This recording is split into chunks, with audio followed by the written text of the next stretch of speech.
स्वागत है आप सभी का मैकटून्स चैनल पर। यहाँ आप पाएंगे मजेदार कहानियाँ, दिलचस्प कार्टून्स और बहुत सारे मनोरंजन से भरे हुए वीडियो।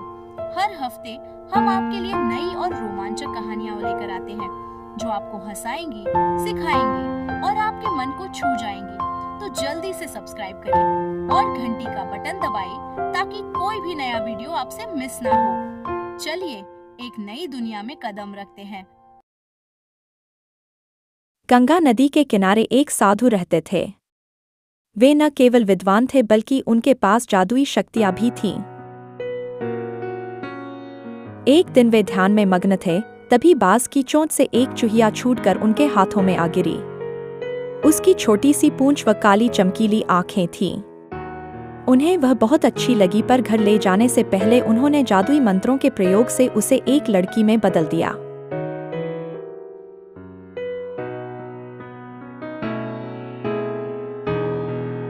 वे उस लड़की को घर ले जाकर पत्नी से बोले, तुम हमेशा से संतान चाहती थी ना, तो लो आज से यही हमारी पुत्री है, इसे पूरी देखभाल व स्नेह से पालो। साधु की पत्नी भी अपनी पुत्री को देख प्रसन्न हो उठी। वह उसे राजकुमारी की तरह पालने लगी। साल बीतते गए, नन्ही लड़की एक सुंदर युवती बन गई। जब वह 18 वर्ष की हुई तो साधु व उसकी पत्नी उसके लिए वर तलाशने लगे। साधु ने कहा, मेरी बिटिया का विवाह ऐसे व्यक्ति से होना चाहिए जो सबसे बड़ा हो।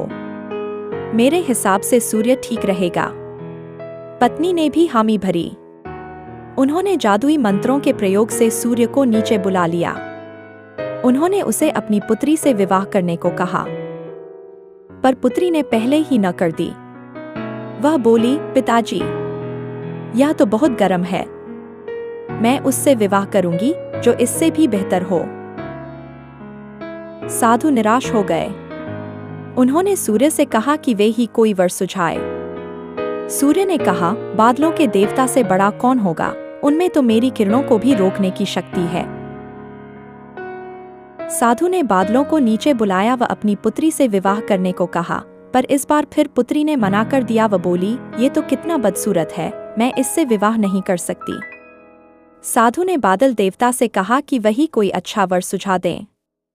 वे बोले, पवन देवता ठीक रहेंगे, वे तो मुझे भी अपने फूंक से उड़ा देते हैं। साधु ने पवन देवता को बुलाकर अपनी पुत्री से विवाह करने को कहा। पुत्री ने फिर इनकार कर दिया व बोली, मैं इससे शादी नहीं करूंगी। ये तो कहीं टिकते नहीं, हमेशा यहाँ वहाँ भागते रहते हैं। साधु ने पवन देव से पूछा, क्या मेरी पुत्री के लिए ऐसा वर हो सकता है जो आपसे भी बेहतर हो? पवन देव ने कहा कि पर्वत देव मजबूत व ऊंचे हैं, वे मेरा भी रास्ता रोक देते हैं। साधु ने पर्वत देवता से कहा कि वह उसकी पुत्री से विवाह कर लें।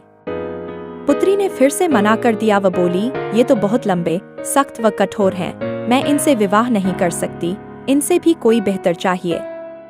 पर्वत देवता ने चूहे का नाम सुझाया।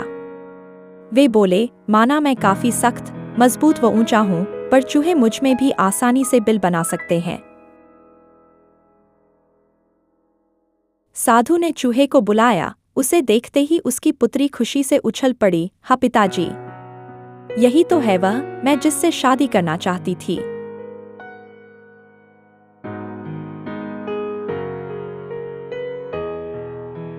साधु ने सोचा, इसे ही किस्मत कहते हैं। यह एक चूहिया थी और एक चूहे से विवाह करना ही इसके भाग्य में लिखा है। उन्होंने जादुई मंत्रों के प्रभाव से पुत्री को फिर से चूहिया बना दिया। चूहा व चूहिया विवाह करके खुशी खुशी रहने लगे।